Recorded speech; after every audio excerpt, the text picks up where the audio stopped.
মানুষ ভোগান্তি হচ্ছে, ওয়াটার ক্রাইসিস একদম মারাত্মক বিষয় হয়ে গেছে। সেই নিয়ে আমরা একটা মেয়রের সাথে দেখা। ক্রমাগত শহর শিলিগুড়িতে বেড়ে চলেছে পানীয় জলের সমস্যা, উদাসীন পুর নিগম। এমনই অভিযোগ তুলে মেয়রকে স্মারকলিপি প্রদান বিজেপির।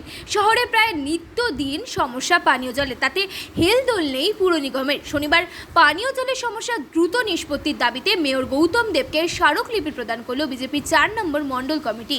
এদিন পুর নিগমের বিরোধী দলনেতা অমিত জৈন সহ মণ্ডলের নেতৃত্ব ও কর্মীরা স্মারকলিপি প্রদান করেন। শহরের বাঘাযতীন পার্ক ময়দানের সামনে থেকে পানীয় জলের সমস্যা নিষ্পত্তির দাবি সহ একাধিক দাবি নিয়ে এক মিছিল বার করে পুর নিগমের মেয়রের সাথে দেখা করে স্মারকলিপি প্রদান করা হয় ভারতীয় জনতা পার্টির 4 নম্বর মণ্ডল কমিটির পক্ষ থেকে।